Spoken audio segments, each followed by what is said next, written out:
জুলাই মাসের এক ঝলমলে দুপুর আকাশে রোদ, তবে হাওয়ায় এক নরম স্পর্শ। অফিসের জরুরি মিটিং শেষে আমি শহরের এক পোশাকের দোকানে গেলাম কিছু নতুন শার্ট কিনতে। দোকানের ভেতরে ঢুকতেই এক মুহূর্তের জন্য যেন থমকে গেলাম। কাউন্টারের ওপারে বসা এক নারী, বয়স আনুমানিক ৩৬, পরিপাটি সাজে, হালকা বাদামি শাড়িতে, চোখে চশমা, মুখে একরকম পরিণত কোমলতা, চোখে তীক্ষ্ণ কিন্তু আকর্ষণীয় এক দৃষ্টি। গায়ের রং হালকা গমের মতো উজ্জ্বল, তার আত্মবিশ্বাসী চলাফেরা এবং অভিব্যক্তিতেই একটা দৃঢ়তা ফুটে উঠছিল। আমি ঠাই তাকিয়েছিলাম, মনে একটা চীনা ভাব ছুঁয়ে যাচ্ছিল। এমন সময় আমাদের চোকাচোকি হলো। তুমি কি রাহুল? এক মুহূর্ত চুপ করে জিজ্ঞেস করলেন তিনি। আমি কিছুটা হতবাক হয়ে বললাম, ম্যাডাম, আপনি কি শালিনী ম্যাডাম? উনি হেসে ফেললেন। হ্যাঁ রে, ৭ বছর পর তুই আমাকে চিনলি, তুই তো অনেক বড় হয়ে গেছিস। হাসিটা এখনও আগের মতোই উষ্ণ আর আত্মবিশ্বাসী। স্কুলে পড়ার সময় আমি ওর ছাত্র ছিলাম।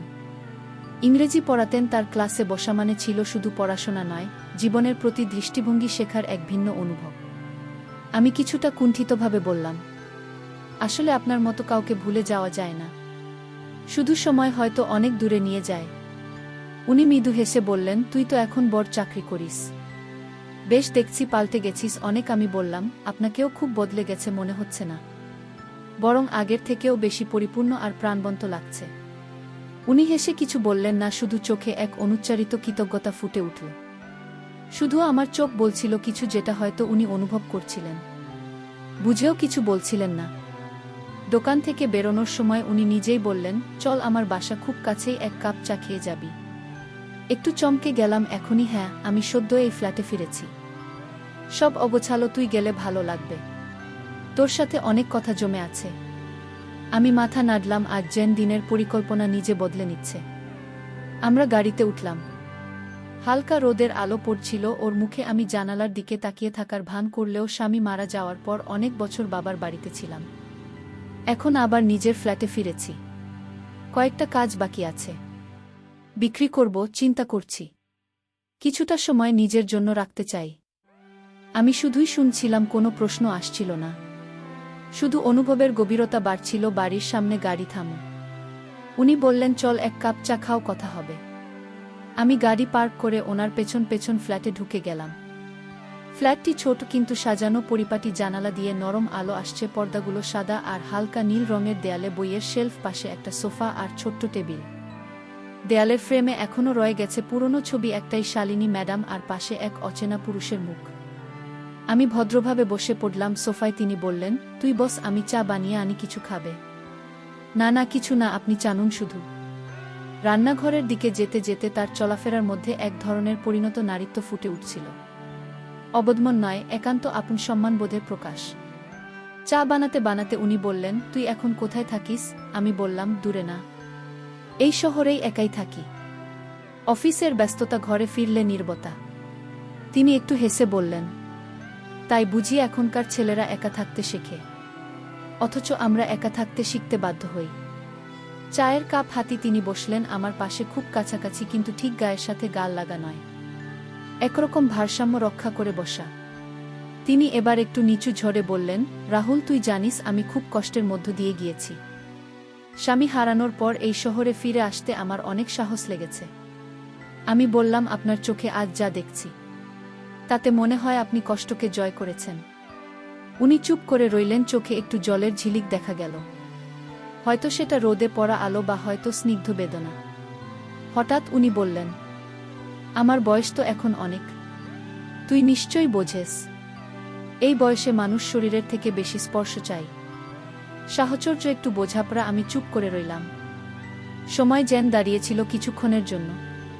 চায়ের কাপে ঠোঁট ছোঁয়াতেই ওনার আঙ্গুলের নখ আমার হাতে গাছ হয়ে গেল। উনি সরালেন না, আমিও না।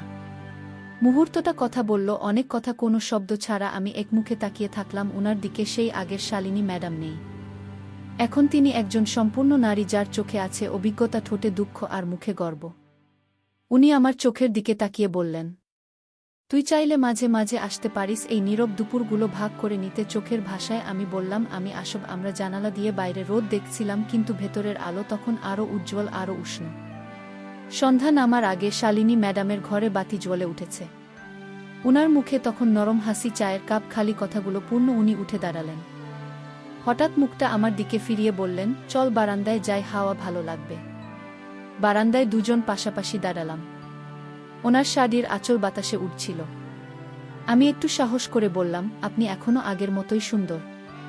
উনি চোখে চোখ রাখলেন, মৃদু হেসে বললেন, তুই আগে চোখ দিয়ে দেখতে, এখন মনে দিয়ে দেখিস বোধহয়। আমি হাত বাড়িয়ে উনার আঙুল ধরলাম। উনি সরালেন না, বরং আঙুলগুলো আমার হাতের মাঝে শক্ত করে জড়ালেন। সেই স্পর্শে এত মায়া, এত কথা। আমি ধীরে ধীরে উনার দিকে এগিয়ে গেলাম। উনি নড়লেন না, চোখে ছিল সমঝোতা, ঠোঁটে নীরব সম্মতি। আমি বললাম, আপনার গালে একটা চুমু দিতে পারি? উনি খুব আস্তে বললেন, তুই চাইলে কিছু বলার থাকবে না আমার। আমি ওনার গালের পাশে ঠোঁট ছুঁইয়ে দিলাম। নরম আবেগময় স্পর্শ, এ টুকরো দীর্ঘশ্বাস ওনার মুখ থেকে বেরোলো, হয়তো স্বস্তির, হয়তো জমে থাকা অভিমান ভাঙার। উনি এবার আমার মুখের দিকে হাত বাড়িয়ে দিলেন। বললেন, এত বছর পর কেউ আমাকে এভাবে ছুঁয়েছে। আমি উনার কাঁধে হাত রাখলাম। তারপর ওনার বুকের পাশে মাথা রাখলাম। উনি জড়িয়ে ধরলেন, দুই হাতই বুকের কাছে টেনে। সেই আলিঙ্গনে কোনো তাড়াহুড়ো ছিল না, ছিল তৃষ্ণার মতো গভীরতা আর পরিণত আত্মসমর্পণ। ধীরে ধীরে শরীর ও মন কথা বলতে শুরু করল। ওনার বুকের স্পন্দন শুনতে পাচ্ছিলাম। আমি ওনার নরম উষ্ণ শরীর, যেন একটা দীর্ঘ অপেক্ষার ক্লান্তি পেরিয়ে এসে আমার ছায়া একটু জিরোচ্ছে। উনি আলতো করে আমার হাত ধরলেন। আমি থামিয়ে দিলাম। বললাম, আপনার প্রতি আমার শ্রদ্ধা আছে, কামনা নয় শুধু। উনি চোখ মেলে তাকিয়ে বললেন, তাই তো তোকে এতটা কাছে আসতে দিলাম। সেই রাতে কিছু হয়নি যা দেখানোর মতো, কিন্তু যা ঘটেছিল তা অনুভবের মতো। ঘনিষ্ঠতা ছিল, নগ্নতা নয়, ভালোবাসার ভাষা ছিল, চাহিদার নয়। রাগ তখন গভীর, জানালার বাইরে মৃদু হাওয়া বয়ে চলেছে, আর ঘরের ভেতরে আলো জ্বলছে, নরম একটা হলুদ আবছা ল্যাম্পশেডের আলো। শালিনী ম্যাডাম আমার পাশে বসেছিলেন, বিছানার ধারে, চুল খোলা, চোখে এক ধরনের ক্লান্ত সৌন্দর্য। আমি বিছানায় হেলান দিয়ে বসে আছি, তার দিকে তাকিয়ে চোখ সরাতে পারছি না।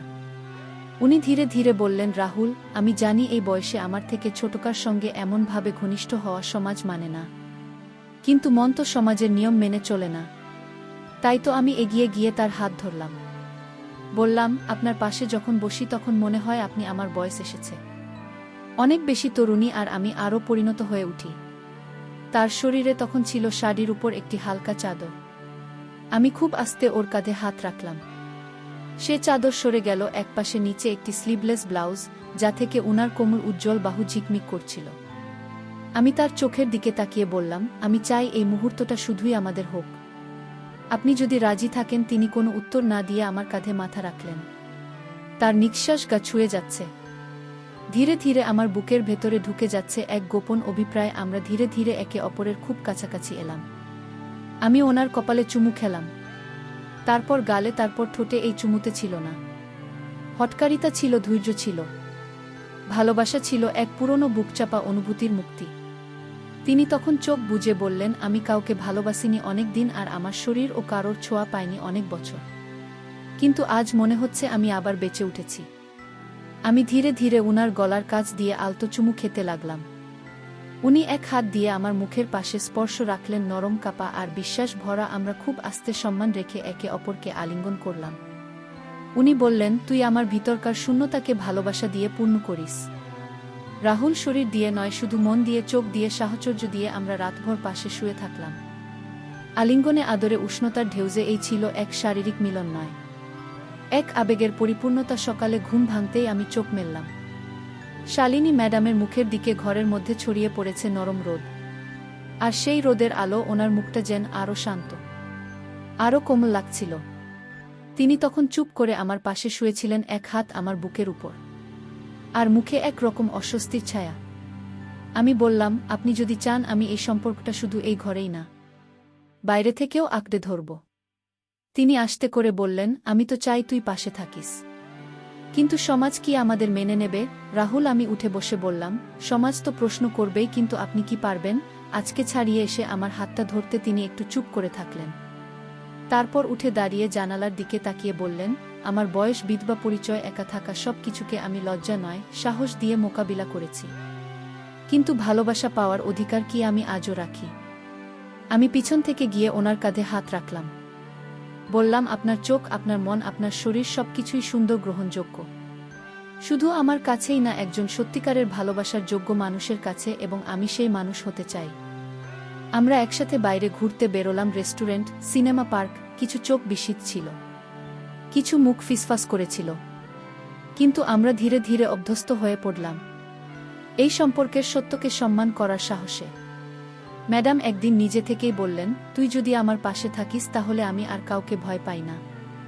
আমি হাসলাম, বললাম, আমি শুধু পাশে থাকব না, জীবনের পরবর্তী প্রতিটি দিন একসাথে কাটাতে চাই। তিনি চোখ ভিজিয়ে বললেন, তাহলে আজ থেকেই শুরু হোক আমাদের নতুন জীবন। এই গল্পে এক বিধবা নারীর নিঃসঙ্গতা, এক যুবকের সহানুভূতি এবং ধীরে ধীরে তৈরি হওয়া সম্পর্কের উষ্ণতা ও সাহসিকতায় মূল সমাজপ্রতার আইরেও ভালোবাসা থাকতে পারে। বয়স বা সম্পর্কের পুরনো পরিচয় কখনো একজন মানুষকে ভালোবাসার অযোগ্য করে দেয় না। প্রেম মানে শুধু শরীর নয়, মনের পাশে দাঁড়ানো, সাহচর্য আর সম্মানিতার মূল ভিত। তো বন্ধুরা, আজকের গল্পটি এখানে সমাপ্ত করলাম। গল্পটি ভালো লাগলে একটি লাইক ও চ্যানেলটি সাবস্ক্রাইব করে দেবেন। ভালো থাকবেন সবাই, দেখা হচ্ছে পরের ভিডিওতে।